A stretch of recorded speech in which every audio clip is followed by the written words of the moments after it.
the National Education Association Teachers Union has now created a race-based trauma learning course.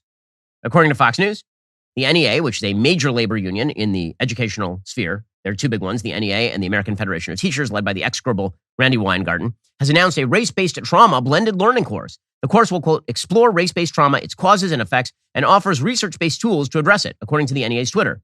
Our students are shouldering the accumulation of inherited racial trauma, such as implicit bias or racism, and can affect young people's ability to learn, make responsible decisions, or maintain healthy relationships, says the NEA. It is imperative to recognize the effects of racial trauma in order to restore equity and well-being. Again, that word equity again. You're not responsible for your own decisions. It must be intergenerational racial trauma that has caused you to make a bad decision that wrecks your life today.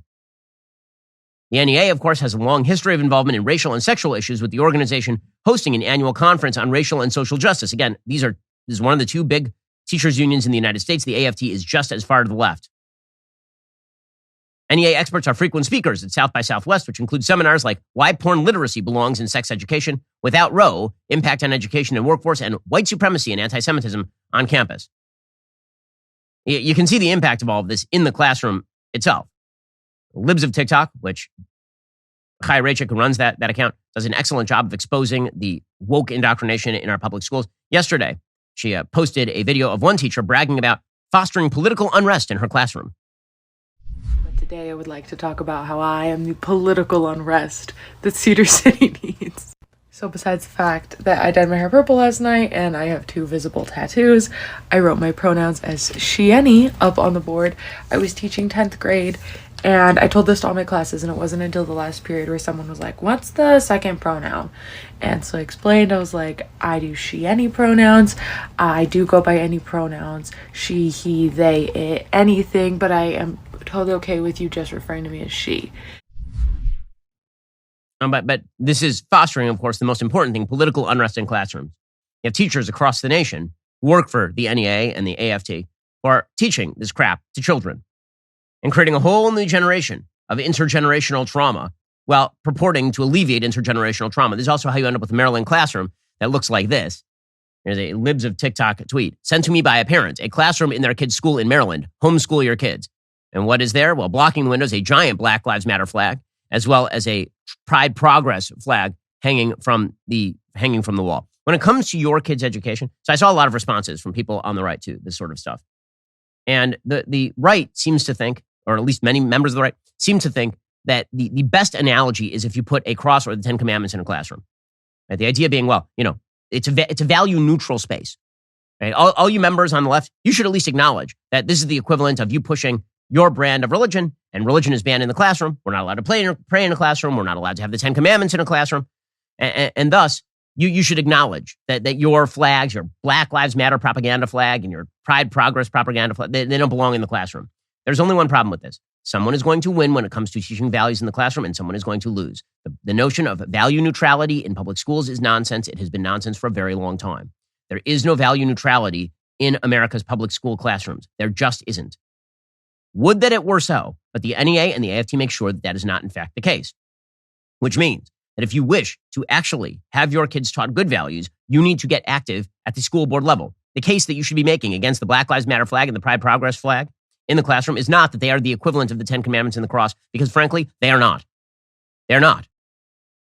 We'll get to more on all this in just one moment. First, bad news for you, you will die. I know, I've been in that mindset recently. I had a birthday and it gets you in a dark mood, but it reminded me that life insurance is a necessity, and it should be a necessity for you as well, because you have a family to support, and God forbid something happens to you, you're hit by a falling airplane or something, you need to make sure that your family is taken care of. This is why you need life insurance, and Policy Genius can help you out. Life insurance through your workplace might not offer enough protection for your family needs. It's not going to follow you if you leave your job. Since life insurance typically gets more expensive as you age, now would be the time to buy. Policy Genius gives you a smarter way to find and buy the right coverage for you and your family. Policy Genius was built to modernize the life insurance industry. Their technology makes it easy to compare life insurance quotes from top companies and find your lowest price. With Policy Genius, you can find life insurance policies that start at just $17 per month for $500,000 in coverage. Policy Genius's licensed agents can help you find coverage options in as little as a week. There are no added fees. Your personal information is private. No wonder they have thousands of 5-star reviews on Google and Trustpilot. Your loved ones deserve a financial safety net, and you deserve a smarter way to find and buy it. Head on over to policygenius.com/Shapiro or click the link in the description. Get your free life insurance quotes. See how much you could save today. Again, go to policygenius.com/Shapiro to get started. That is policygenius.com/Shapiro. By the way, even if you put a cross in the classroom, that is different from the Ten Commandments. The Ten Commandments is, in fact, interdenominational. Jews, Muslims, and Christians all take very seriously the Ten Commandments. They are the predicate for all moral systems of government in the West.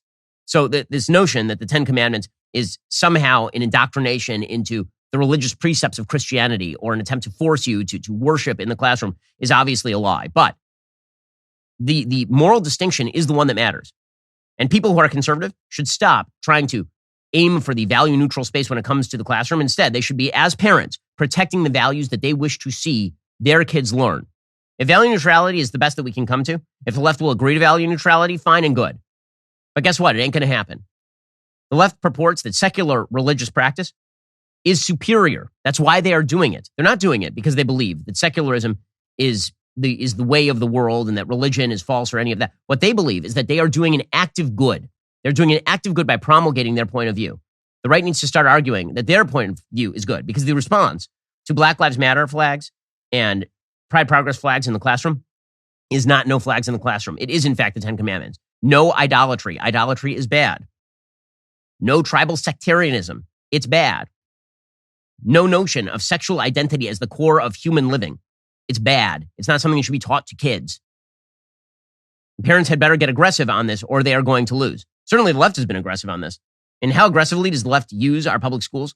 So Lori Lightfoot, the awful mayor of Chicago, she apparently attempted to recruit Chicago public school students to help with her own reelection. She offered them extra credit. So she was asked about this the other day. Like, how is it that you are able to go into public schools and offer extra credit to students for working for your campaign? It's just amazing, amazing stuff. Here is Lori Lightfoot, the terrible mayor of Chicago. Mayor Lightfoot, I got to get you on one controversial thing before we let you go. Your campaign, re-election campaign, is under investigation after being accused of trying to recruit Chicago public school students to help you get reelected. What's your response to this story out of NBC News? Look, in our zeal to make sure that young people had an opportunity to participate, and they are flocking to our campaign, one of our staffers reached out through publicly available information to CPS teachers and our city colleges, and that was just simply a mistake. Oh, oops. It was just an oopsie. It's not an oopsie. Okay, the NEA and the AFT, they work with politicians like Lori Lightfoot. It is all part of a giant machine. The NEA and the AFT get paid by politicians like Lori Lightfoot. And they get funded by politicians like Lori Lightfoot. And then they all use that power to indoctrinate your kids. Which is why, as Lance Izumi writes over at the New York Post, the critical race theory debate is turning parents into unlikely activists. Quote, a multidisciplinary education philosophy that places race at the center of American history and culture, CRT is akin to racial Marxism, with whites viewed as oppressors and non-whites framed as the oppressed. In the Great Parent Revolt, we profile more than a dozen parents, students, and grassroots leaders who have courageously stood up and fought CRT. One unlikely hero is Gabs Clark, a widowed, low-income African-American mother of 5 children who had been living in a motel in Las Vegas. Her high school-aged son, William, was in a local charter school which required a course called Sociology of Change. According to Clark, the course included an assignment that asked students to list your identities, your race, your gender, your sexual orientation, your religion. William, who is mixed race with blonde hair and blue eyes, refused to complete the assignment and was given a failing grade for the class, which kept him from graduating.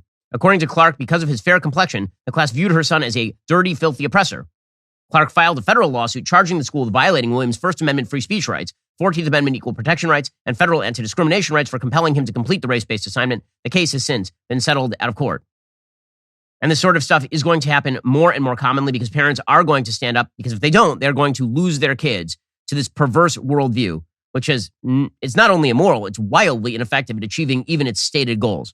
Alrighty, guys, the rest of the show is continuing now. You're not going to want to miss it. We are going to get to disaster breaking out in terms of the Chinese economy. Their population is actively declining at this point. Is that the future of the United States as well? If you're not a member, become a member. Use code Shapiro at checkout for 2 months free on all annual plans. Click the link in the description and join us.